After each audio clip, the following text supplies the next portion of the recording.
to play around with your own case. And so I'm hoping if I can kind of aim for the middle that everyone will get a little something out of this. So we'll have questions and stuff at the end. So if there's anything that I didn't touch on that you'd like for me to, I'm happy to go into that. So just for those of you that don't have a case assigned to you yet and therefore don't have Optima going yet, I just want to briefly show you kind of what it looks like so that you kind of have a frame of reference for what I'm talking about. So let me share this with you. All right, so when you go into Optima, you'll have your case here, whichever case you end up choosing and being assigned to, and then you'll have a little hyperlink that you can click on. Your case number will be there. And when you go in, it will look something like this. So this is just a test case. None of this is confidential information. But there's kind of basic demographic information about the kiddos. There's information about who's been assigned to the case, either currently or in the past, placements where the kid is placed right now, and then family members. And then down here at the bottom is kind of where you're going to spend most of your time on your case. So for those of you that have had a case opening and you've been in Optima, I know that's review, so sorry. But I just wanted some frame of reference for those who haven't seen that yet. So I'm going to hop out of here and hop into a presentation.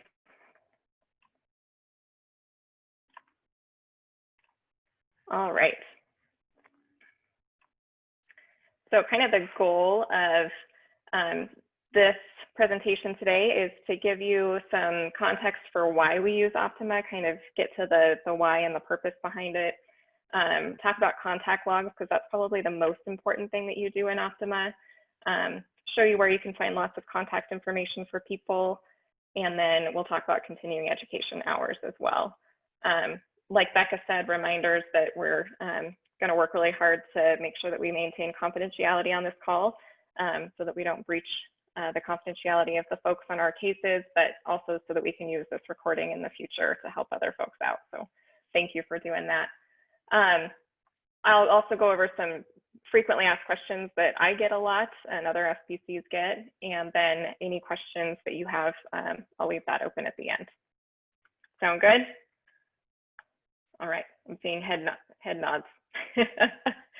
So purpose of Optima is really to store and track case information. So you may be on a case for a period of time, your case closes, and then sometimes, probably more often than we would like, cases get reopened again in the future. And so we want to make sure that that body of evidence of everything that you've done on that case, whether you're the CASA in the future or not, is consistent and reliable information so that we can refer back to that in the future. So kind of the big picture of why we house all this information in Optima is so that we have it for the long term.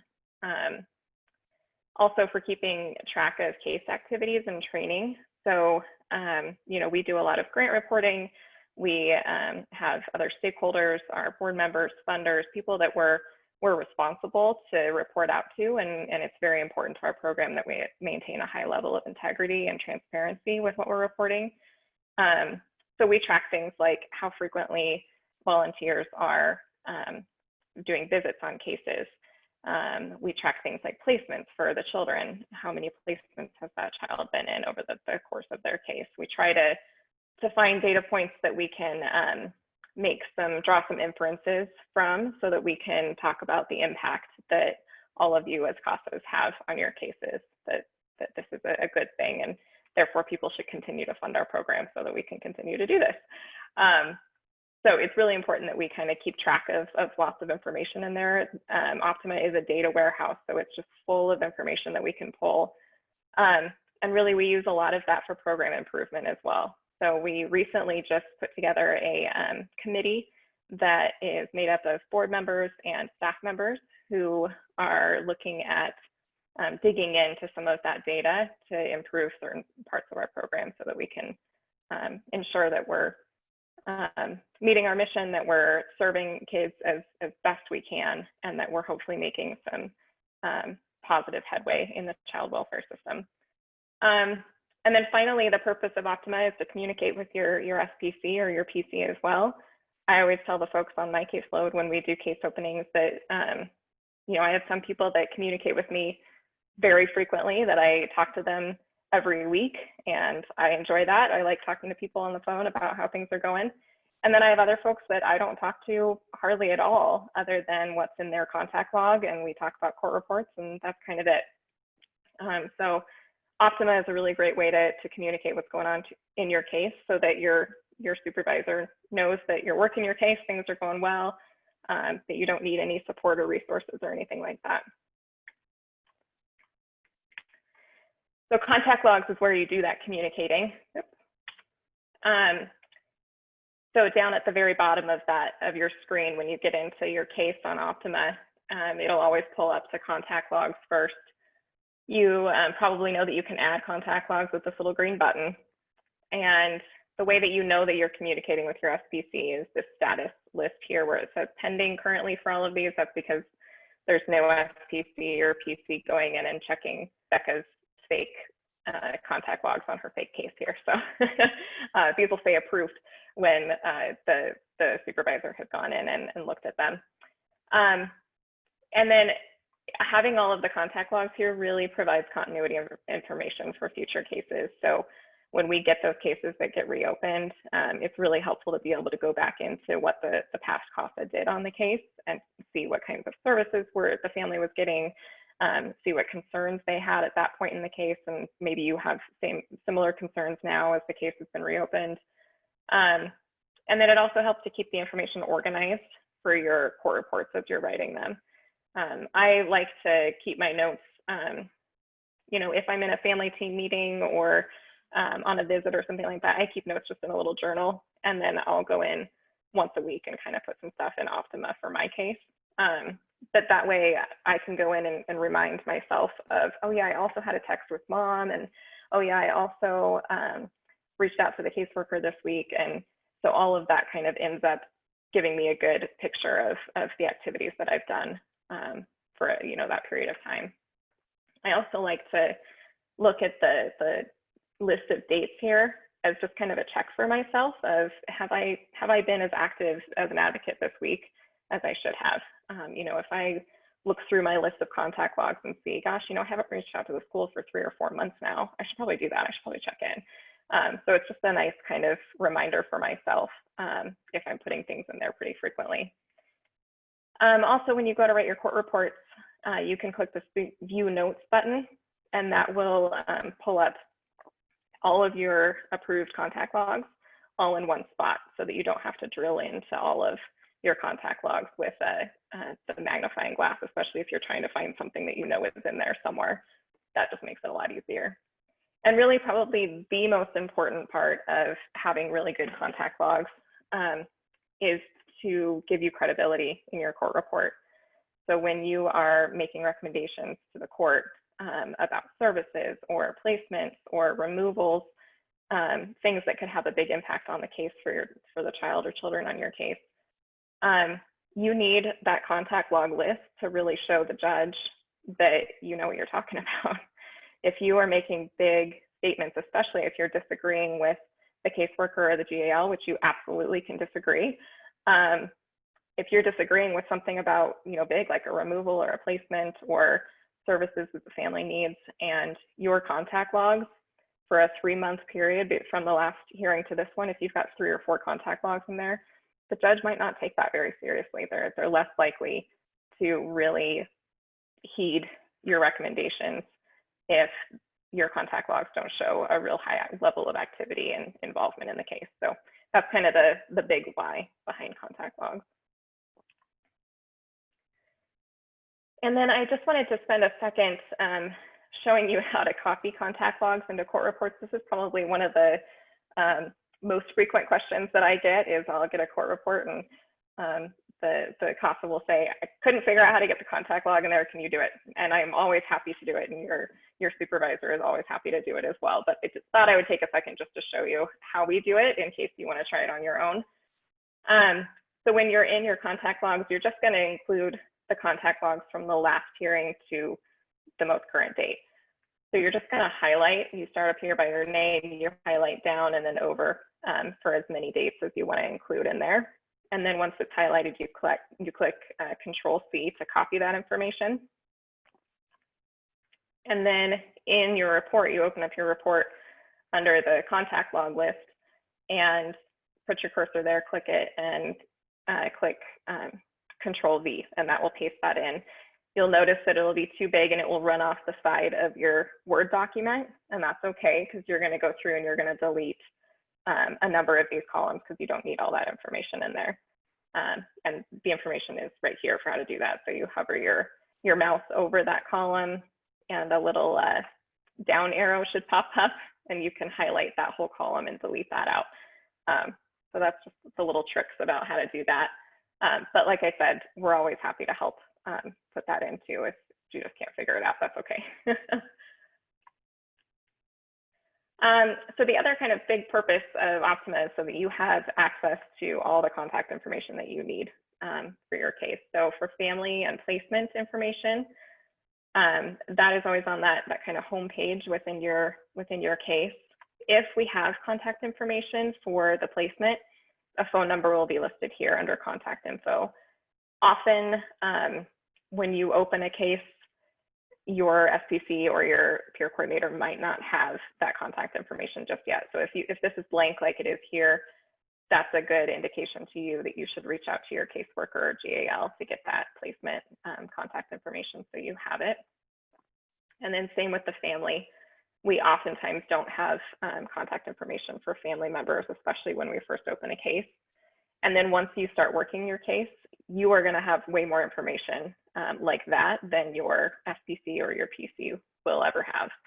So if you get contact information for someone on your case, you should definitely go in and add it. You can do that by clicking these little magnifying glasses here to update any information, or parent cell phone numbers and stuff like that change pretty frequently as well, so you can update things there. You'll notice here that this fictional child is placed in a foster home. And so this person, who's Vicky, is actually our program director. She is not listed in family members here because she's not related to the child.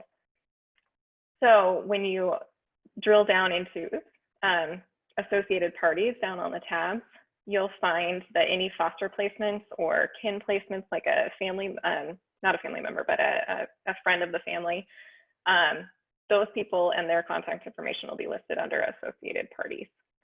So if there's someone like that on your case and you want to find out more information about getting contact information for them, you can find that there. And then people like caseworkers and GALs, the attorney for the child, they will also all be listed under associated parties. And you'll have their phone number and email here.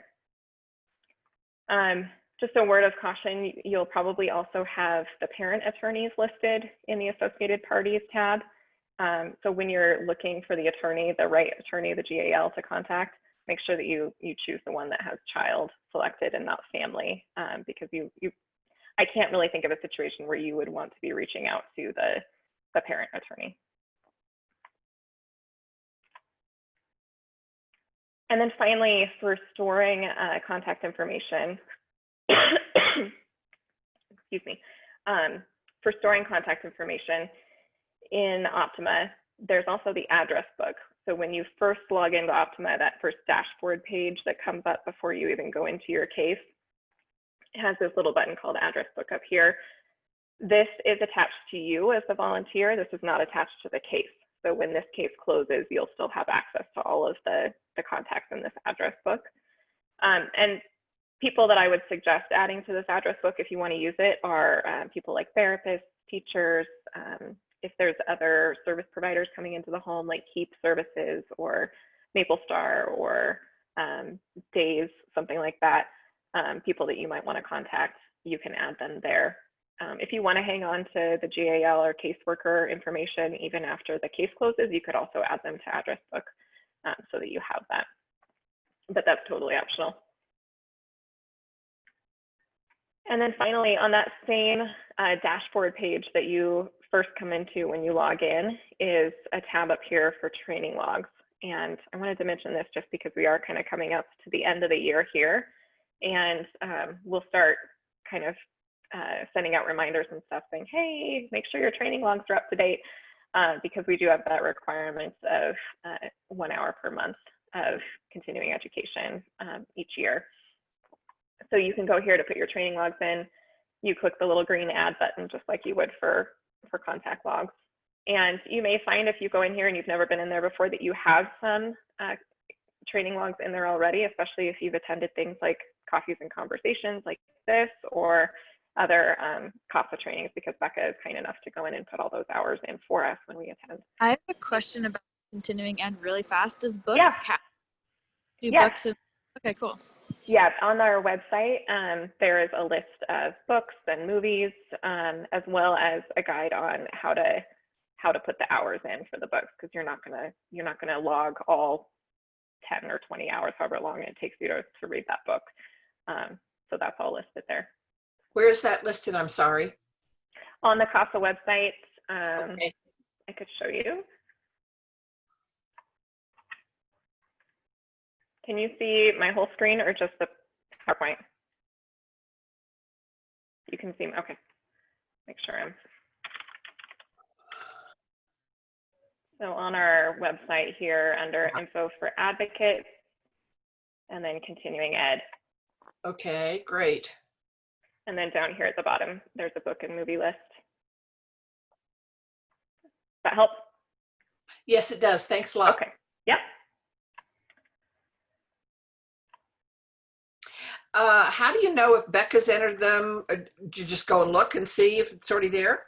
Yep, yeah, if you just go into your training log, you'll see a list of anything that she's put in for you. And I try to stay on top of it, but I'm not always on top of it. She does a really good job. So some other frequently asked questions. You forgot your login or password to Optima. That happens to everyone at least once, I swear. It's okay. And everyone tries to hit the little reset password thing and it doesn't ever work. So your login, if you ever forget that, is first name dot last name. And then if you forget your password, just email your STC or your PC. And we will get that reset for you. That's okay. If you receive some sort of document for your case, so a caseworker court report or an IEP, a visitation report, notes from a family team meeting, those are all pieces of information that should live in Optima along with your case for the future. You really want to think of Optima as like the place where everything on your case goes. There under documents, you can add all of those kinds of things there. So you save it to your computer and then you can upload it into Optima from that. I do get questions sometimes about who has access to Optima. Sometimes people will send me funny emails that say things like, I put my notes in Optima, but the GAL didn't know that this thing had happened. That's because the GALs don't have access to Optima. So make sure that anything that you are trying to communicate with the caseworker or GAL or anyone else on the case that you're communicating directly. Optima is really just for CASA. So program staff and you have access to it. Judges won't see it, attorneys won't see it, your team won't see it. So that's a good thing because it means that you can put really anything that you want to in there in terms of your notes, gut feelings and red flags and concerns and that kind of stuff. But it does also mean that you have to communicate directly with them about anything else. Questions about what to include in a contact log and then what not to include in a contact log. I really advise to put lots and lots of detail in there, especially for things like visits, things that kind of just felt funny that, like I just had a funny feeling about this visit. Write that in there so that when you're looking at your court report, writing that you've got all those kinds of things to remind you of, oh yeah, this thing was kind of funny that day, and maybe you have some new information that can help you sort that out. You can also include emails. So sometimes if I get an email from a caseworker or GAL with lots of information about something, I'll just copy and paste that whole email into the contact log so that I have that in one spot and I'm not trying to toggle between my email and my contact logs when I'm trying to find stuff. Yeah, Carolee, I found that it goes the other way also. When you're communicating with the GAL or the caseworker, because that's your job, then just cut and paste and make a little contact log entry out of it. And Exactly. keep the information parallel. Yes. Yeah, that's a very good point, Barbara. Thank you. Yeah, especially, you know, and for things like you're reaching out to the family and you're not getting responses, those are things that are good to document. So, you know, if you wrote 3 different emails and you didn't get responses to any of them, put them in there. And then when you write your court report, you have that information to pull from to be able to notify the court that you're not getting the kind of communication you need. As well as what should not be in a contact log. If you have something urgent or something that you need a response on, make sure that you communicate that directly with your SPC or the PC. If there's something, you know, that it's like a child protection concern that you're really worried about, definitely let your SPC know directly, but that's also stuff that you need to let the caseworker and GAL know right away. That could definitely also be in a contact log so that you have that documented somewhere, but for things that you need a response on or something that's kind of urgent or timely, don't put it in there and expect someone to see it. I know for my caseload, I only check contact logs about once a week, so I won't necessarily see things right away. And then how to document every short text and email and phone call. You might have lots of little pieces of communication that you're doing on your case. You don't have to put every little thing in Optima.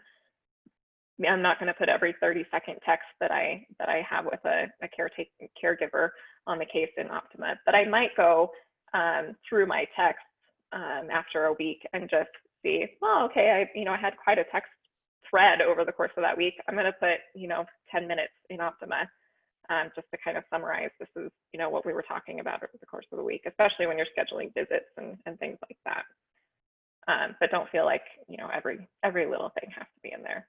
Really just kind of the bulk. That is it for frequently asked questions. Then I just wanted to kind of open it up for you all to ask questions and have comments. And if there's something else that you want me to show you, I'm happy to do that as well. I'm going to stop sharing my screen for now, but if there's something you want me to show you, just let me know. What questions do you have?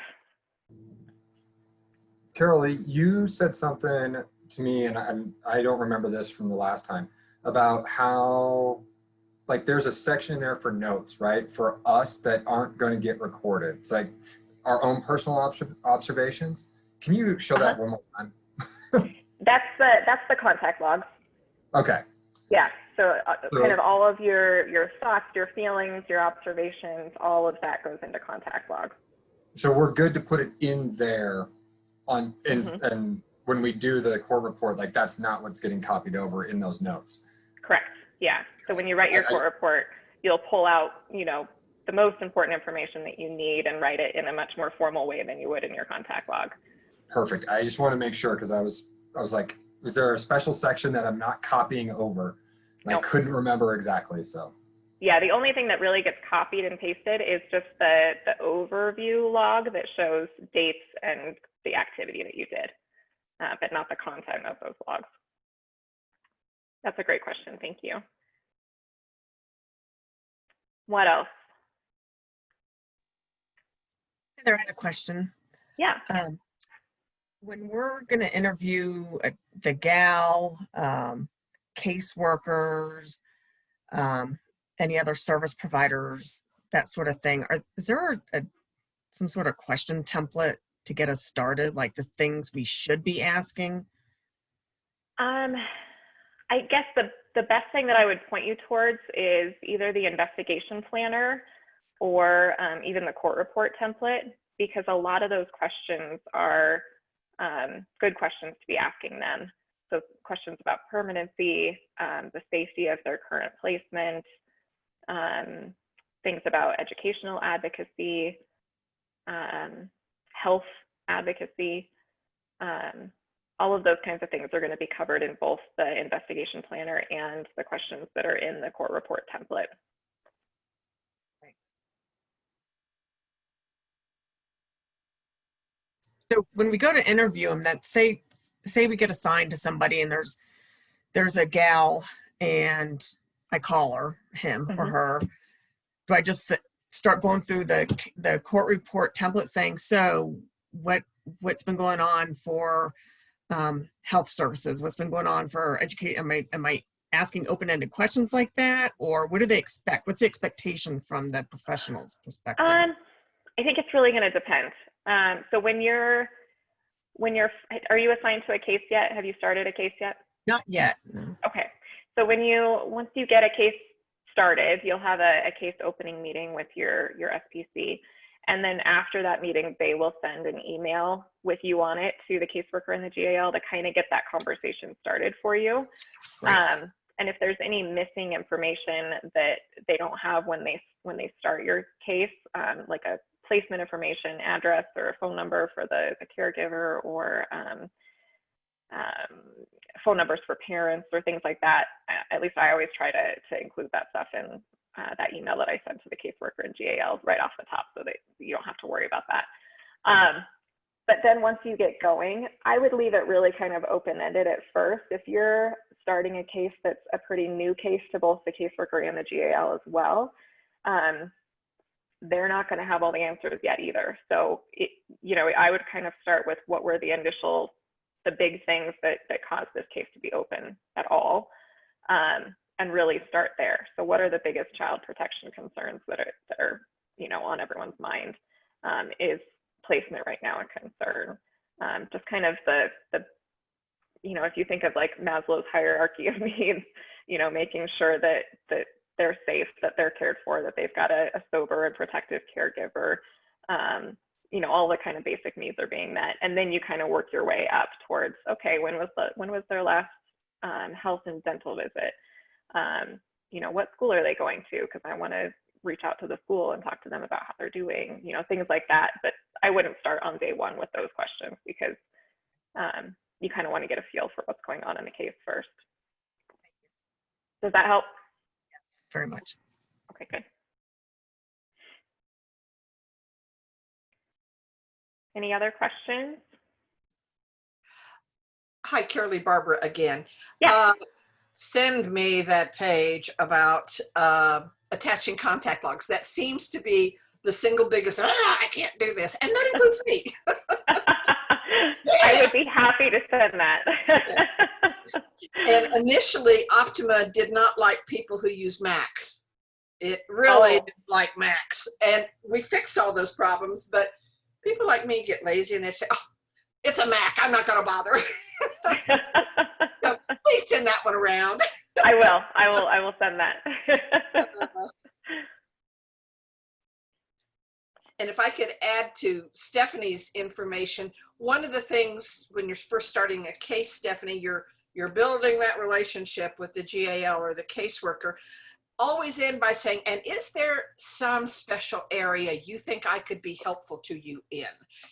Give them something to hold on to, because most of them are going to say, oh, if you'd cover the schools, that'd be great. Or if you could do this, or if you could do that, or I really need help getting to the bottom of this medical records mystery. Whatever, it opens the door for you. And that's a really good way to help making yourself absolutely indispensable to the GAL and the caseworker. If you can't tell, Barbara's like one of our gurus. She's been with CASA for a very long time and is one of our peer coordinators, and she's amazing. So I've been shot everything that she said. I've been shot many times by asking the wrong question. So I've done it all. I've done it all. Are there other questions that I know a number of you are very new on a case, or still, I'm seeing a few of my people who were still trying to find a case. Anything else that's kind of on your mind if you haven't started yet, just concerns or worries that we can address?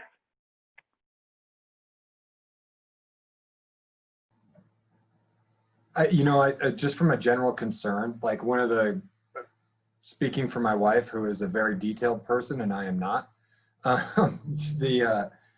I guess it's just that level of, do we have it all in there, right? Like, do we have everything covered? So, you mentioned like the text message issue, like, okay, I'm having a conversation, but it might be spread out over 3 hours, you know, like, am I Mhm. getting all that information actually logged in there? And how are people doing that? Or is it like, we had this call, we talked here, but I'm following up the next day, like everything's broken out over those days, or they connected up, you know, those types of pieces. Just, I think it's just going to be more a matter of, at least for me, getting in and starting to figure out my rhythm. Yeah, yeah, and I think it does take a little while to find your rhythm, and like Barbara said, to find kind of what your niche is going to be in that case. I think every case is different, where you really kind of take a different focus every time. As far as, you know, feeling anxious about making sure that you get everything into contact logs, certainly don't feel like you have to copy and paste verbatim what's in a text message into contact logs.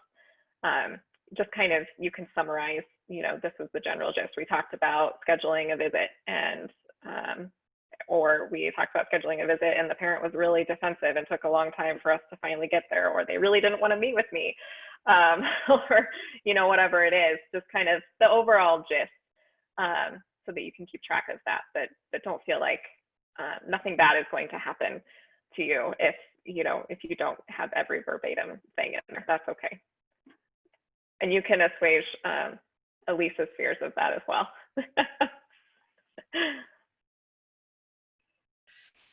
And the other thing that I found, that it depends where that case is headed. If you've been plodding along on the case and it is headed towards termination, you're going to find your contacts pick up and your need to document picks up. And that's what becomes really the wonderful savor about the contact log, is you don't have to remember you did it. If you just roll it up and dump it in there, roll it up, dump it in there, then you have it. And again, to emphasize, I think a very important point that Caroline made was, it's persuasive to the judge when she sees that you have been, you know, 9 phone calls, 14 text messages trying to arrange, you know, it's very helpful in saying, I told you this mom was unresponsive, or I told you that they're ducking the call. Yeah, 14 phone calls sure looks like a duck to me. So use it as a tool. Oh, if you knew what we used before, believe me, you'd love this. Thanks, Barbara. You're absolutely right. I have a question. Mm-hmm. Just like, I guess it's kind of, I guess not necessarily completely related to Optima, but I was just gonna ask, I guess, like Barbara or anybody in general, regarding like, how do you explain, I'm having like issues trying to explain to my family like what a CASA is, even kind of, like I don't, like, to the mom doesn't still fully understand. She thinks I'm like with the court still, and just like another, like, I'm like, I'm not, or I'm like from the court, but I'm not like an attorney, and she doesn't fully understand. I don't know how to explain it fully. Yes, I think that's a very common problem. So definitely use the what is a CASA little one-pager sheet to kind of explain what your role is and isn't. And that's nice because you can hand that to them and refer back to it in the future. But I always like to say, you know, I'm a volunteer, I'm a community member, that I'm here to just to ensure, you know, that your kids' needs are met by the court, that, you know, that everything happens in their best interest during this case.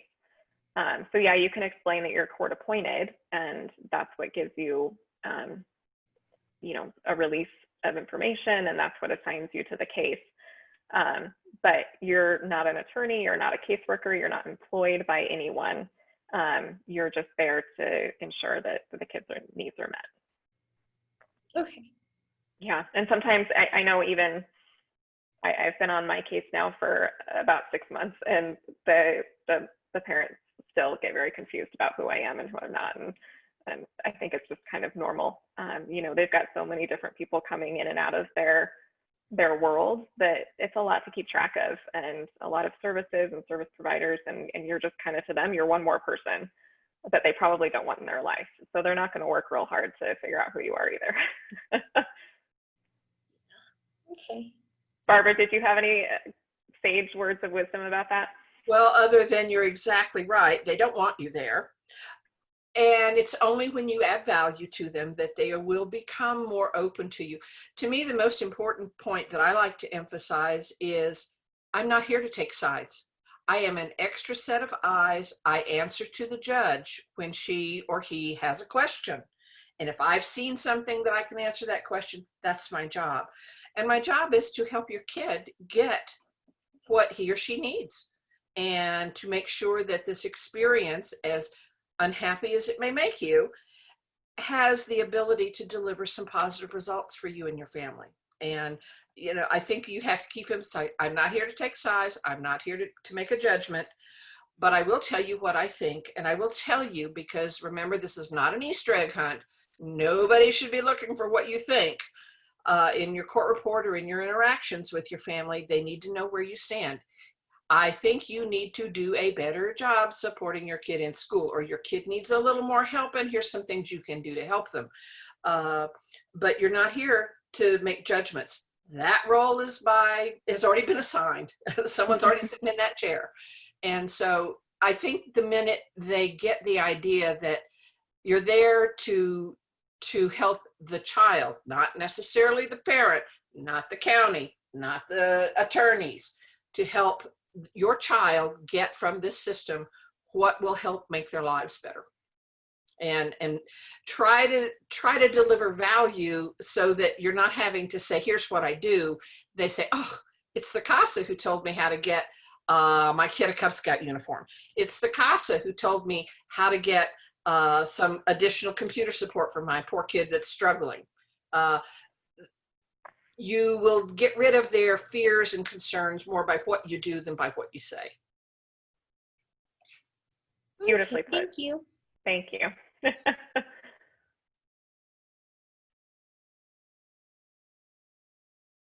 Any other questions on anyone's mind? I have one, Carolee. Okay. What happens when you as an SPC or your peer coordinator has a question about what you've written or doesn't want to approve it quite yet? Is there back and forth? How do we use both Optima and the telephone? Let us not forget the telephone or the text message, because some of I love John's point. Some of that stuff you really don't want following you around forever. But right. What happens when there is wait a minute, we need to talk about this, or it doesn't? You got all those little red X's and not those nice little check marks. Yeah.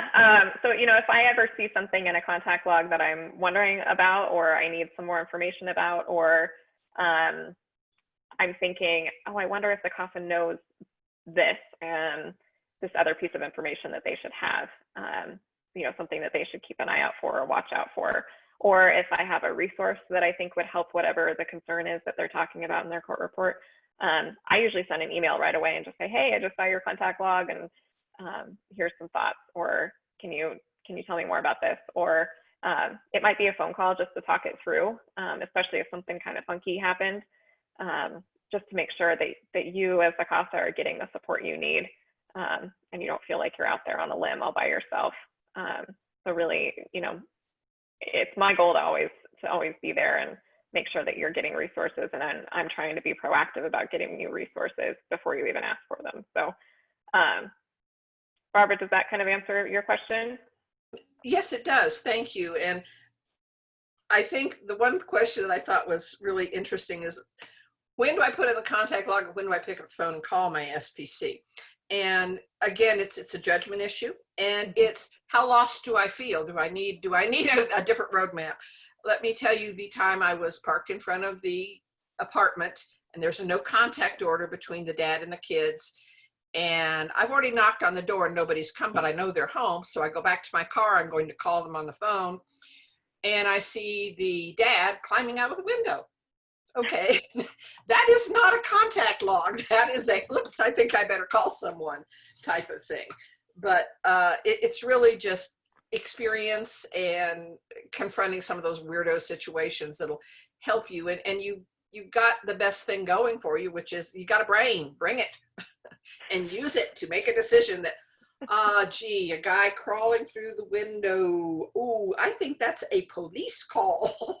And that's what I did. I stood in the parking lot, called the police. I'm standing in front of this and I'm watching this man climb out of the window. And I know that there is a no contact order. And they came and they arrested the guy. So yeah, it was strange, but you just have to do what you think is right. Mhm. You can, yeah, people can second judge you or give you alternatives after the fact, but you don't pretend. I couldn't pretend I didn't see the guy coming out through the window. Yep, exactly.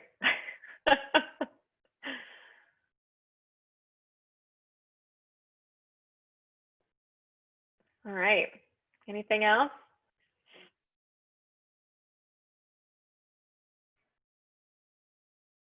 Well, this has been helpful for me, and I appreciate it because some of those things I wouldn't have known to use. Good, good. Because you jump in and you start working and you forget, oh, there's probably something else I could be. No, I didn't know I was supposed to put that stuff there. But I really appreciate that, especially the other parties. I didn't know I could go find information in there, and I didn't know I could have stuff in the address book that would follow me, not the case. That's really great to know. So thank you so much. Yeah, absolutely. I'm glad. Well, great. If there's not any other questions, then I'm going to turn it back over to Becca to tell us how we're wrapping up. No, that was really good. That was really helpful. Hopefully it was kind of answered some of the questions that the SPCs hear on a regular basis that I don't cover in training. And it's a blip, right? You guys all remember it's like 10 minutes and you can't log on anyway. So sometimes it's just gone. So, yeah, well, it's a great tool. So, if you're feeling anxious about it at all, definitely reach out to your SPC, but don't worry about it. Once you get the hang of it, Optima is so much easier than so many programs out there. So I think everybody's on the right track. I will get caught up by the end of the week with all of your hours. This counts as training hours. So if you go into training and just make sure that I'm getting them right, and that your logs look about right, then that's great. And then, like Carolee said, you're going to have about an hour a month throughout the year that you're going to have to do some continuing ed. Our goal is to have a library of available trainings. If you view the library, there's no way I know that. So it's going to be up to you to put it in your contact or in your training logs.